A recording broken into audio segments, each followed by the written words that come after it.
अऊज़ुबिल्लाहिमिनश्शैतानिर्रजीम बिस्मिल्लाहिर्रहमानिर्रहीम। अस्सलामु अलैकुम। ताबीर अर्रोया चैनल में खुश आमदीद। उम्मीद है अल्लाह के करम से आप सब खैरियत से होंगे। आज का मौजू ख्वाब में सूरह यूसुफ पढ़ना कैसा है। मौजू पर जाने से पहले एक बात ज़हन नशीन कर लें, ख्वाब मुख्तलिफ़ किस्म के होते हैं और उनकी मुख्तलिफ़ ताबीरें होती हैं। हर ख्वाब ताबीर के लायक नहीं होता। हज़रत इमाम इब्न सरीर रहमतुल्लाह अलैह ने फरमाया है, ख्वाब तीन तरह के होते हैं। एक तो हदीसे नफ्स यानी दिली ख्यालात का इनकार, दूसरा तखफीफ़े शैतान, तीसरा मुबशरत अल्लाह ताला।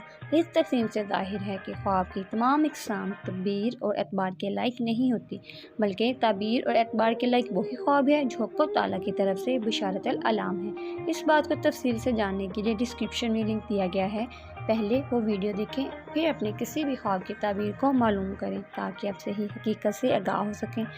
तो चलिए चलते हैं आज के मौजू की तरफ। ख्वाब में सूरह यूसुफ पढ़ना कैसा है।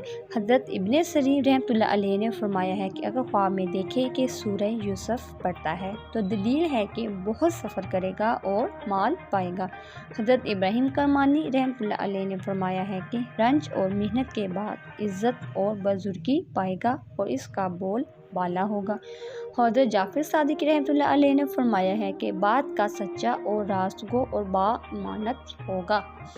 नाज़रीन, ये थी आज की वीडियो। इसके अलावा अगर आप किसी और खूबसूरत सूरत को ख्वाब में पढ़ता देखते हैं या किसी और ख्वाब की ताबीर मालूम करना चाहते हैं तो कमेंट में पूछ सकते हैं। अल्लाह ताला आपका हामी व नासिर हो। दुआ में याद रखिएगा। अल्लाह हाफिज़।